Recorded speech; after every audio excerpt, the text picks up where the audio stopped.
Here we have a pearl white on black 2024 BMW i5 M60. This gets you 590 horsepower from 2 electric motors. You have the direct drive transmission. And I'm trying to get a quick walk around on this before the wind picks back up. But as we come around to the front end here, love the front fascia, LED headlamps along with LED daytime running lights.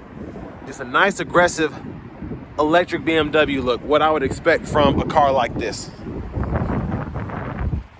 Now down here to the wheels, these are going to be 20-inch alloy. Passive keyless entry on the front. And then the Bowers & Wilkins sound system, power door locks, memory seat functions, power windows. And then we have our power mirrors that we can fold as well. And those do have blind spot monitors in them. And then we have the button for the trunk there. Headlamp controls, power tilt and telescoping steering wheel. So look at the pedals. And here's our power driver's seat. We do get 4-way power lumbar support. And I like how the seat is shaped as well. And the stitching in the actual leather looks very good. All right, so I'm gonna try and make it to the back without too much wind noise. And there's the look at the back seat there. Let's go ahead and hop in. So relatively good space back here for this to be a 5 Series, even though it is an electric one. I mean, I'm 6'3", have the seat up front adjusted for someone of my size. Even with the sunroof here, I still have an inch or so of headroom. So that's pretty impressive. USB-C charge ports are on both sides. And then we also have 2 USB-C charge ports down here. But there's a view of the front from back here. Middle seat we can fold down. Bottle holders are there. And then we do have our soft touch lights here. Grab handle, and then you can hang a plastic hanger for your dress shirt if you want to.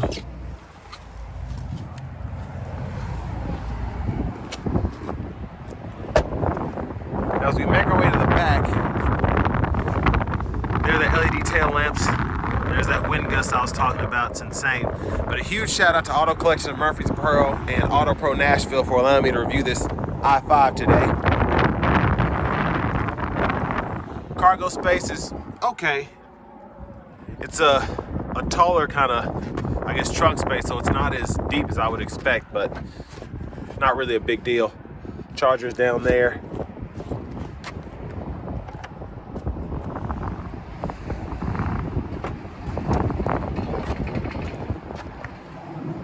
Charge ports back here like a typical gas cap would be, and I like that they did that because it makes this look more like a typical vehicle. Very few times have I seen the charge port in a space like that, so I like how they're able to do that. Of course, you have DC fast charging capability as well. And then here we have the anchors, top tethers.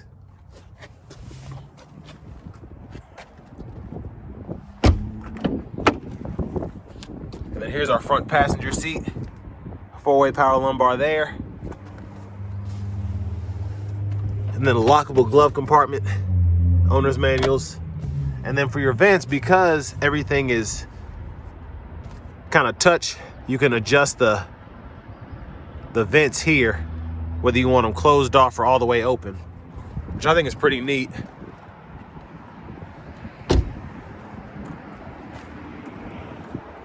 Now with this not having a typical engine up front, not too much use for that up there. So we're gonna go ahead and hop in the driver's seat. So leather wrap steering wheel. There's the horn. Gonna give a quick run through of the screen here. Now I've heard this can be a bit cumbersome, but once you get used to it, and if you're used to driving BMWs, it's not really gonna be a big deal for you. You get your FM radio as well as your XM. And then you also have your Bluetooth audio along with your wireless Apple CarPlay, wireless Android Auto compatibility when your device is connected. So all this stuff pretty much makes sense. You have your vehicle status here, apps are in here. And I mean, again, if you're used to driving a BMW, this won't be anything for you, but there's a lot to see here, which I like, depending on what you're trying to find. Navigation, if you want to search, just go in there, type in destinations, you can find charging stations, all of that. Now these are rated, I think, to get around 280 miles per charge. Just with the M60, you can get up to 300 with the e-drive, but I'd rather have this and just shave a few miles off the range there. But just wanted to give a quick look at everything. You do get dual zone automatic climate controls, and you can toggle your temperature here. You have heated seats for the driver, front passenger, and then a heated steering wheel for the driver. And just like a typical HVAC system in your vehicle, all this stuff pretty much adds up. Adjust your temperature there, fan speed, fan direction, and you can adjust that as you see fit and decide where you want the airflow to go.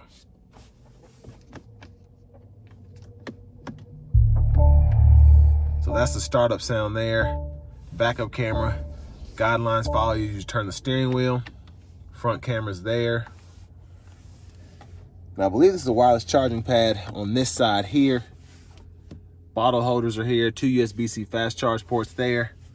And then if you don't want to use a touchscreen, you have the knob you can use, which is actually pretty intuitive, I think, but I prefer the touchscreen on here because you can get lost in this system, but again, it's not terrible. It's just a BMW, so there's a lot going on, especially if you're a driver. You can adjust so much with the screen, but a lot of people just want to be able to find their audio and go on about their business. Volume can be turned up, down here, click to mute. You can go through track list radio stations there.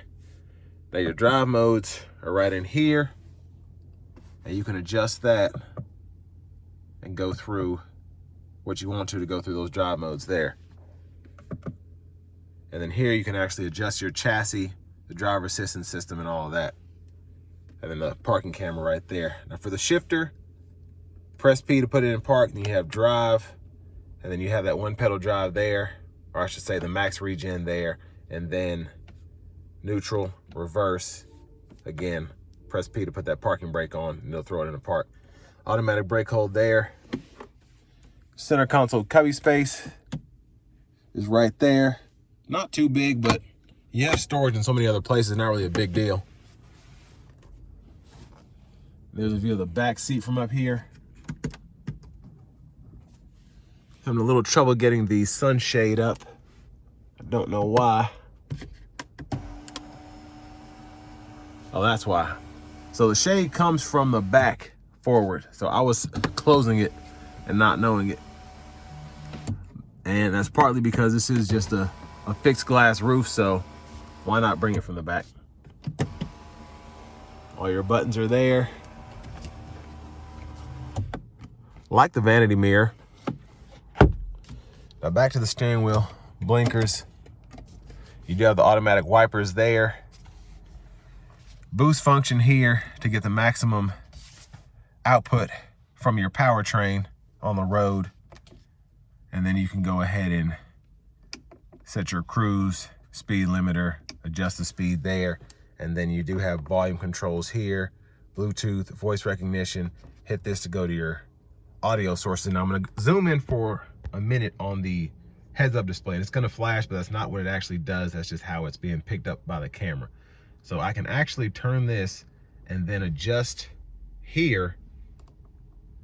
There's a scroll bar, so I can scroll like that, and then I can also go left and right there. And then it'll also kind of adjust for me depending on where I am on the screen as well. So a lot of functions that you can fool with there, and that's how you can go through your radio station presets, or you can use this to just scroll through your actual stations or track lists. So I like how that's set up there. Push button starts here. Then here's the key fob, and we do get remote start if you ever want to use that. But now for the fun part, let's go ahead and take this i5 M60 out on the road for a test drive. So starting the test drive in this i5 M60, I have it in sport mode because me personally, when I drive my vehicle, I have a Mach-E California Route 1, And most EVs, I just like having that instant torque at all times. And if I want to be more efficient, I can go to the tour mode or whatever, but you can also just kind of, you get used to driving a certain way. So if you want to be more efficient, even in the top drive mode, the fastest drive mode, you can do that. You just kind of have to know how to adjust with the pedal. So I'm going to do that here. But the ride is very good so far, and it's extremely windy outside, and the sound acoustics, I can barely hear the wind coming through. So pretty impressed overall just with how luxurious this thing feels. Now I do have it in that B mode, so that max regen. Pretty much, I'm gonna see if it's a true one pedal, but so far it's feeling like that. And the drive just gives it a minimal regen, which people who are used to just driving gas powered BMWs, that might be where you want to start out with, and it might be more fun to drive it that way and make it feel like a typical internal combustion BMW as opposed to an EV. But very quiet in the cabin. I'm listening for the road noise, so I can just barely hear it. But honestly, with it being an EV and even in sport mode here, I'm very impressed by the ride quality, the sound within the cabin. I'm gonna scoot the seat back so I can get a wider view.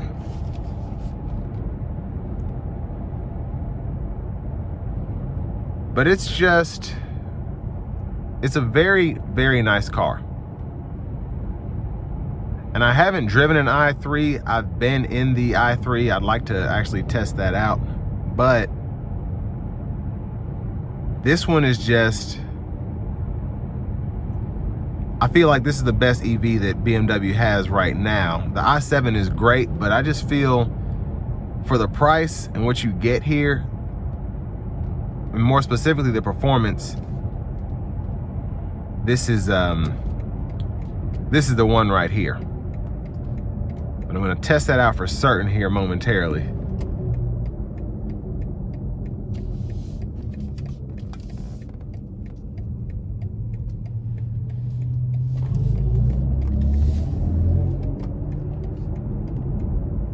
So yeah, just in sport mode here,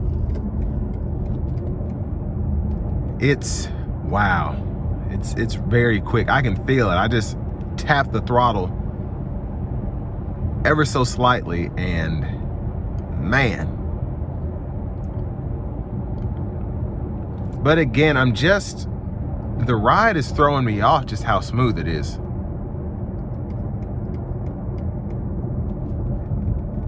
It still feels controllable, not necessarily stiff, but sporty, while also just having an extremely plush overall ride quality.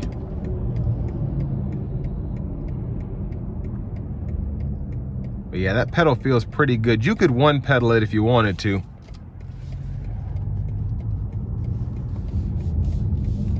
I'm gonna come around this corner and then put my foot in it. Let's see how exhilarating this thing really is. I'm gonna put the boost function on as well.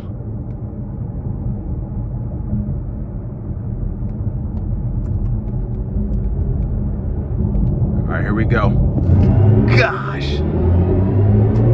Oh my gosh. Wow.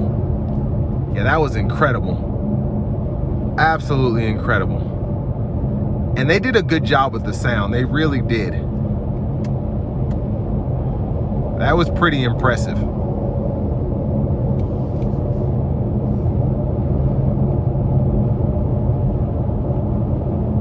Now, I'm not sure how you actually get I'm assuming you have the lane centering here. We have adaptive cruise, but that might be something I have to go into all right, there we go. So now we have the lane centering. You have to hit the button a couple times, but I have the lane centering here, and then I also have the adaptive cruise going, and it can feel when I'm not holding the wheel, so I can't just go like that. But my gosh, this M60, it's EPA rated to get 256 miles on a charge, and I see why. Just from what I've researched, I think you can do a bit better real world if you try to use range to the best of your ability, but with this kind of car, I just don't know how you could. I mean, oh, that was incredible. Just from the sound, everything that was done here to make you get that full-on experience was like a work of art. Just stunning. Now I'm gonna change the drive mode and go ahead and put it back. Let's try the efficient mode here. Now the bolsters loosen up. Throttle response isn't nearly as eager, if I should say. But still pretty quick.